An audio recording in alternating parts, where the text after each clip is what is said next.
하나님의 말씀을 맡은 자들이 백성들과 담합해서 타협해서 그 죄를 눈감아 버렸어요. 이 시대의 목회자들의 잘못이 참 큰 것입니다. 그게 저는 두렵습니다. 하나님 앞에서 제가 혹시나 이상한 말을 하면 어떡하나, 잘못된 하나님 말씀을 증거하면 어떡하나, 왜곡하면 어떡하나.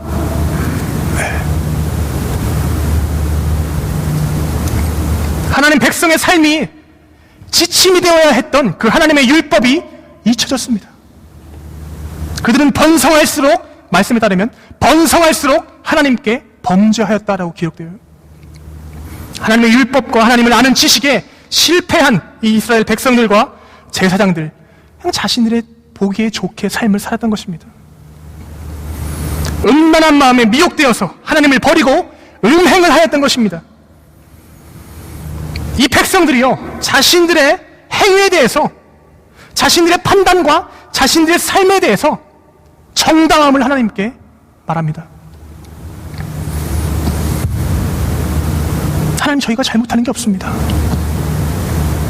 제사하고요, 쉽게 말하면 예배 드리고요, 기도하고요, 헌금하고요, 다 하지 않습니까? 저희가 뭘 잘못했습니까? 하나님이 이렇게 말씀하십니다. 호세아 4장 1절에서 3절의 말씀입니다.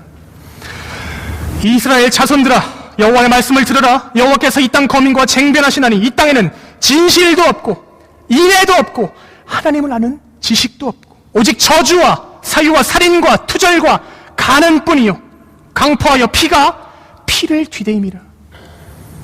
그러므로 이 땅이 슬퍼하며 거기 거하는 자와 들짐승과 공중에 나는 새가 다 세존할 것이요 바다의 고기도 없어지리라.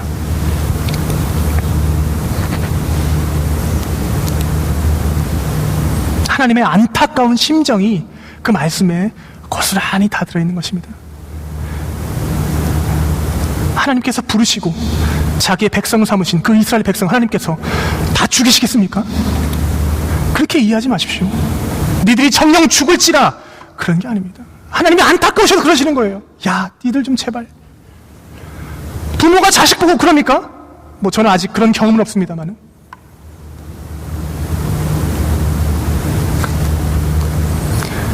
또 시험 점수 곧따위로밖에 못 맞아? 에이, 나가 죽어라, 나가 뒤져라, 이렇게만. 죄송합니다, 이런 을 사용해서. 그럼 정말 애가 나가 죽으면 어떡하죠? 이거 황당하게 되는 거예요.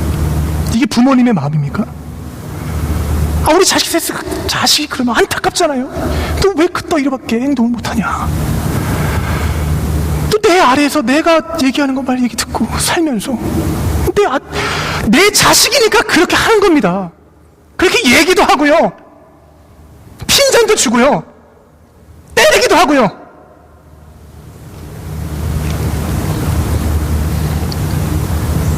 그럼 자식이 뭐라고 합니까? 에이, 우리 엄마는 나한테 이래. 나한테 그렇게 말씀하셨어? 내가 나가야지. 가출해요. 또 이것처럼 무식한 자녀도 없다는 얘기예요. 어머니 아버지의 심정을 전혀 이해 못하는 것입니다. 무식한 거예요, 무식한 거. 교회가 추구해야 할 가장 첫 번째 내용은 바로 하나님의 말씀으로 드러나게 하는 것입니다.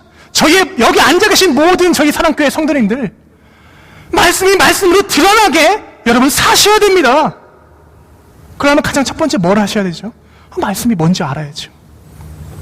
하나님이 누구이신지 알아야죠. 그걸 놓고 위해서 기도하는 것입니다.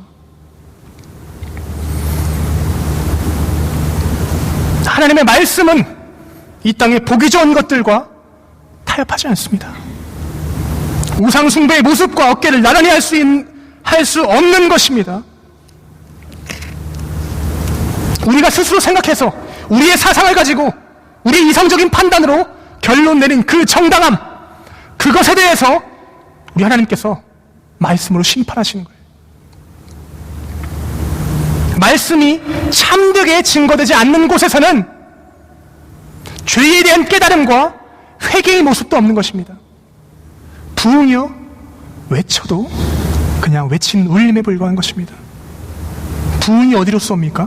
부흥은 하늘로 쏘는 것입니다. 부흥은 하늘로 쏘는 것이에요. 저희가 기도한다고 하나님께서 우리 마음 가운데 부흥을 주시는 게 아니란 말입니다. 하나님의 절대적인 주권에 속하는 게 이 부흥이라는 것입니다.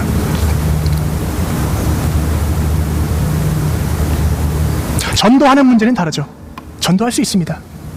여러분, 교회가 전도한다고 해서 새로운 사람들이 막 몰려들고 교회가 확 성장하던가요? 그럴 수도 있겠죠. 좀 그렇지 않은 경우가 대부분입니다. 전도를 통해서 가장 유익을 받는 것은 교회입니다. 교회. 그 하나님의 마음을 깨달아가기 때문에 그렇습니다.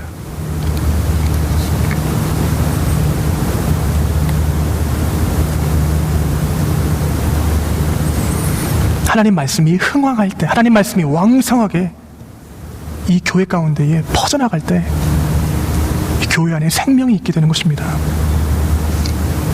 교회가 교회로서의 사명을 감당할 수 있게 됩니다. 하나님의 백성은 하나님을 아는 지식으로 삽니다. 그 말은 곧 하나님께서 우리에게 보여주시는 그 지식, 그게 뭐죠? 우리가 다른 말로 하면 믿음이에요. 그게. 그래서 우리는 믿음으로 사는 존재입니다. 우린 모두 의인들이죠. 지난 토요일 새벽에 말씀드렸다시피. 왜요? 왜 모두 의인이죠? 그 믿음으로 말미암아 살기 때문에 의인입니다. 다른 걸로는 살지 않습니다.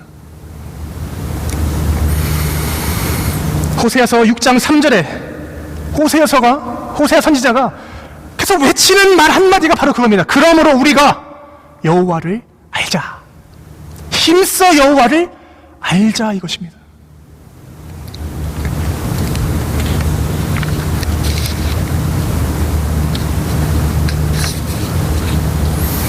조금만 더 견디시기 바랍니다. 거의 다 끝났습니다.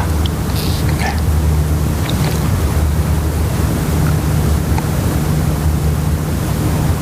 하나님을 아는 지식이 없다라고 하는 것은 무엇을 의미할까요? 저희 안에 하나님의 지식이 없습니다. 그거를 증거하는 말씀이 에베소서 2장에 나옵니다. 한번 보여주실래요? 에베소서 2장 1절에서 2장 2절에서 3절까지 말씀입니다. 너희가 너희의 허물과 죄로 죽어서 그 가운데서 행하며 세상의 풍조를 따르고 공중의 권세 잡은 자를 따랐으니 그는 불순종의 아들들 가운데서 역사하는 영이라. 곧 불순종의 아들들 가운데서 역사하는 그 정신이라. 그 속에서 우리가 우리 육체의 욕심을 따라 지내며 육체와 마음에 원하는 것을 하여 다른 이들과 같이 본질상 진노의 자녀이었더니 이제 저희는 이 단계를 벗어났죠. 그렇게 믿으십니까? 아멘이시죠? 저희는 이제 이 본질상 진노의 자녀의 자리를 벗어난 존재들입니다.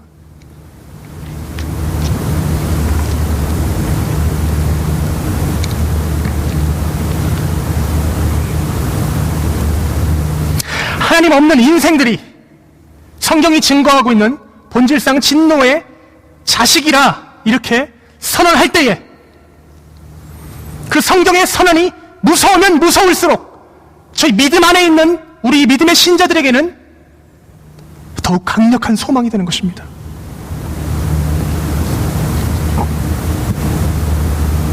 우리 안에 그것처럼 큰 복이 없는 거예요.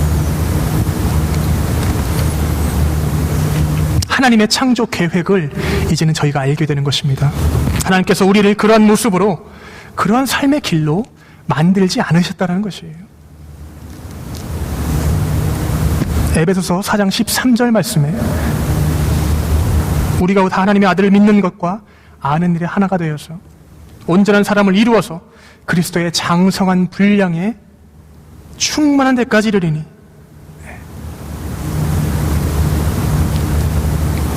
오직 사랑 안에서 참된 것을 하여 범사에 그에게까지 자랄지라.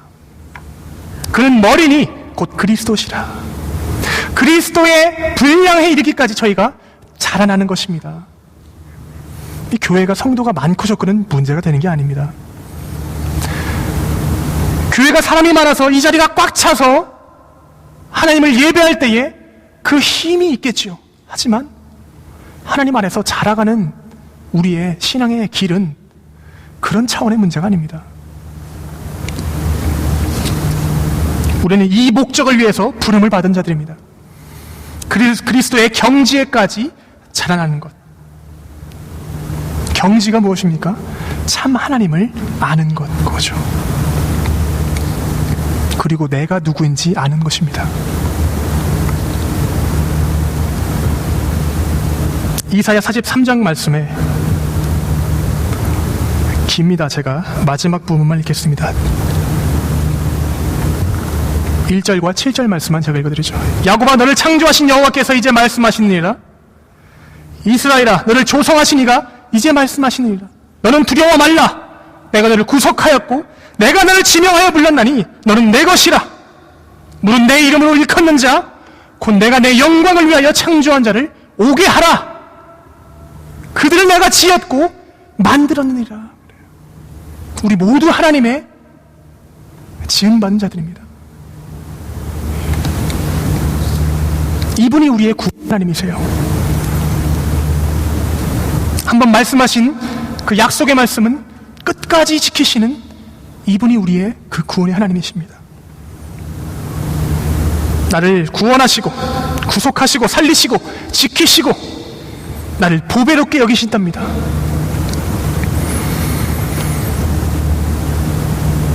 제 안에 특별한 게 있어서가 아니지요. 제 안에 뭔가 선함이 있어서가 아니지요. 하나님께서 그렇게 결정하신 겁니다.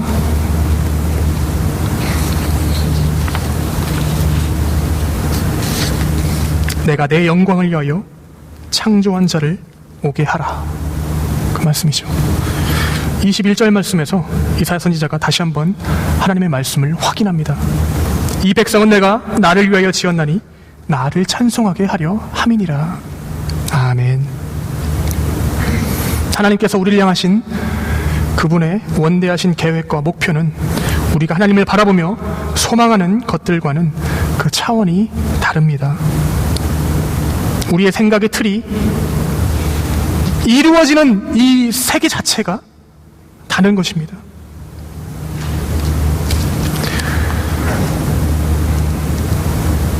말씀을 마무리하겠습니다. 사랑교회 성도 여러분들, 무엇을 놓고 기도하시겠습니까? 하나님 앞에서 무슨 생각을 하시겠습니까? 말씀을, 성경을 읽으실 때에, 기도하실 때에, 예배 드리실 때에 하나님 앞에서 무엇을 가지고 나아가시겠는가라고 하는 것입니다. 우리 신앙의 사고의 틀은 무엇을 향해서 이제 나아가야겠습니까?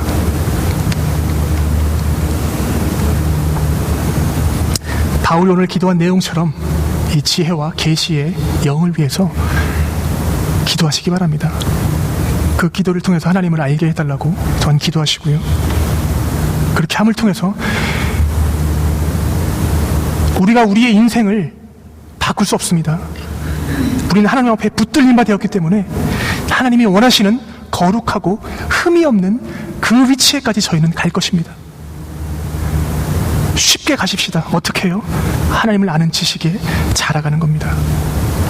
하나님께서 그렇게 만드실 거고요. 저희를 그렇게 빚어가실 것입니다.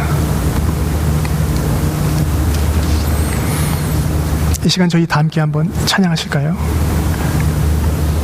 하나님을 알아가는 인생, 이것만큼 우리 하나님 앞에서 고상하고 아름다운 인생이 없는 것입니다. 참 아름다운 것입니다. 우리를 구속하는 것이 아니라 하나님께서 우리를 참 그분의 원하시는 경지까지 우리를 이끌어 가신다라고 하는 것입니다. 우리에게 소망이 있지 않습니까?